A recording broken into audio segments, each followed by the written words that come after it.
벙커원 교회 교우 여러분, 잘 지내고 계신가요? 3월 17일 목요일 새벽 보리떡 시작하겠습니다. 3월 9일 대통령 선거 이후 일주일이 지나가고 있습니다. 이번 대선의 결과로 국민의 절반은 기쁠 것 같습니다. 하지만 다른 절반은 슬픔과 좌절에 빠져 있을 것 같습니다. 진보적인 신앙을 가지고 있는 우리 벙커원 교회 교우님들은 부자에 가까울 것 같습니다. 하나님이 우리와 함께 계시니 힘을 내자라는 말씀은 큰 위로가 되지 않을 것 같습니다. 그래서 오늘 말씀을 시작하기 전에 잠시 사도행전의 이야기를 나누고자 합니다. 사도행전 5장 33절 이하의 말씀을 보면 사도들이 많은 표적을 일으키며 말씀을 전하자 권력자들은 사도들을 옥에 가두었습니다. 그리고 공의회를 열어 신문을 하던 중 격분하여 사도들을 죽이려고 합니다. 이때 백성들에게 존경을 받던 가말리엘이라는 율법 교사는 드다와 유다같이 무리를 이끌고 반란을 일으킨 자들이 많았지만 리더가 죽자 무리는 곧 흩어지고 말았으니 예수를 따르는 이 자들도 곧 망할 것이다. 그러니 이들을 상관하지 말고 그냥 내버려 두라라는 취지로 말을 합니다. 그리고 혹시 이들이 하나님께로 난 것이라면 우리가 하나님을 대적하는 것이 될까 두렵다라는 말도 덧붙입니다. 의회원들은 이 말을 타당하게 여겼습니다. 그래서 사도들은 다행히 죽음을 면했지만 심한 매를 맞고 풀려나게 됩니다. 그 후 사도들은 예수님의 이름을 위해 핍박받는 것을 자랑스럽게 여기며 열심히 복음을 전했고 초대교회는 계속해서 부흥하게 됩니다. 이 장면을 보면 가말리엘의 지혜로운 중재로 사도들이 목숨을 구하게 된 것처럼 보이지만 정말로 가말리엘이 사도들의 편이었는지는 확신할 수 없습니다. 왜냐하면 그는 망에서 흩어진 반역자 무리들의 예를 들면서 예수의 무리도 또 그렇게 될 것이니 내버려 두라고 부정적인 이야기를 하기 때문입니다. 또한 그는 사도들이 매를 맞는 것을 방치했습니다. 이 매를 우습게 보면 안 됩니다. 사도들이 당한 매가 바울이 말한 유대의 태형, 즉 40에 하나 감한 매였다면 죽다 살아난 것이기 때문입니다. 이러한 시각으로 볼 때 가말리엘은 분명 사도들의 편, 다시 말해 우리 편은 아닌 것 같습니다. 그는 단지 율법 교사로서의 자신의 지혜 또 영향력을 행사하고 싶었을지도 모릅니다. 어쩌면 우리 편도 남의 편도 아닌 회색지대의 사람이었을 수도 있습니다. 제가 말씀드리고 싶은 것은 이것입니다. 하나님은 반드시 우리 편을 통해서만 역사하는 분이 아니라는 사실입니다. 가말리엘과 같은 회색지대에 있는 사람들도 하나님은 의의 도구로 쓰신다는 것입니다. 또한 하나님은 악한 자까지 역사의 도구로 쓰시는 분이십니다. 멀리 성서 시대로 갈 것도 없습니다. 수년 전 최순실이라는 선출되지 아니한 자가 국정을 농단했습니다. 이러한 국정농단은 많은 국민을 분노케 했고 많은 국민들로 하여금 촛불을 들게 했습니다. 최순실의 국정농단은 결국 대통령 탄핵과 정권 교체라는 결과를 가져다 주었습니다. 그래서 역사의 전개는 알 수가 없는 일입니다. 물론 이 과정에서 많은 고통이 뒤따랐습니다. 사도들이 맞은 매처럼 말이죠. 그렇기 때문에 이러한 고통을 미시적으로 볼 때는 실패라고 느낄 수도 있습니다.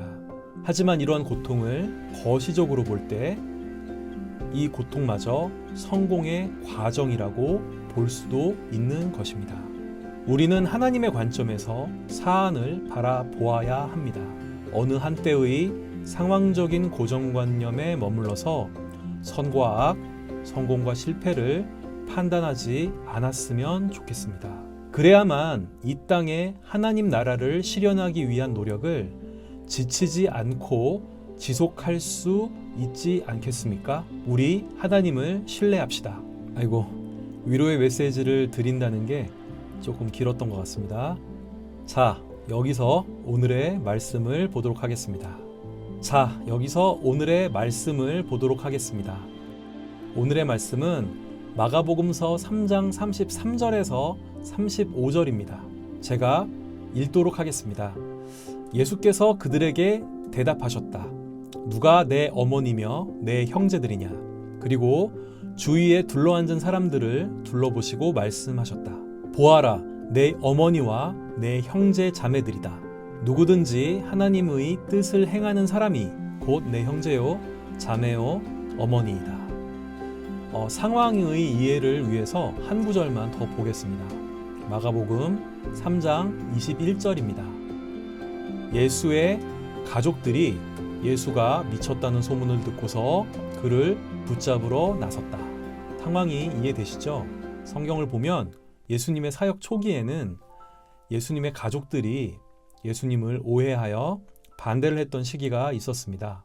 그래서 예수님은 밖에서 예수님을 찾는 가족들을 뒤로하고 예수님 주위에 둘러앉은 사람들을 보시고 하나님의 뜻을 행하는 바로 이 사람들이 내 어머니요, 내 형제와 자매들이라고 말씀하신 것입니다. 물론 예수님이 자신의 혈육인 어머니와 형제 자매들을 차갑게 외면한 것은 아닙니다.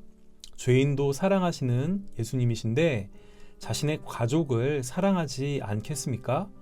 그것이 아니고 여기서 중요한 것은 예수님이 혈육을 초월한 가족의 확장을 선언하고 계신 것입니다. 비록 가난하고 힘없지만 예수님과 함께 하나님의 나라를 실현해 나가고 있는 사람들, 예수님은 바로 이들을 가족이라고 선언하고 계신 것입니다. 공고한 유대 종교와 로마 압제의 척박한 환경에서 힘겹게 하나님 나라 운동을 펼쳐나가셨던 예수님에게는 그와 함께 기뻐하고 슬퍼했던 그 둘러 앉은 자들이 바로 가족과 같았을 것입니다. 우리 벙커원 교회도 마찬가지라고 생각합니다. 우리는 우리가 가진 진보성으로 인해 예전에 다니던 교회에서 혹은 직장에서 각자의 삶의 자리에서 차이는 있겠지만 일종의 고독감을 느낀 경험이 있을 것입니다. 우리는 이러한 동병상련의 마음을 가지고 예수님께서 말씀하신 확장된 가족이 되어서 더욱 서로를 돌보고 연대해야 할 것입니다. 예속되지 않는 자유와 비겁하지 않는 주체와 포기하지 않는 사랑을 가진 사람들의 연대인 하나님 나라, 이러한 하나님 나라의 소망을 발견하고 가족과 같이 연대해 나가는 우리 벙커원 교회가 되기를 소망합니다. 함께 기도하시겠습니다.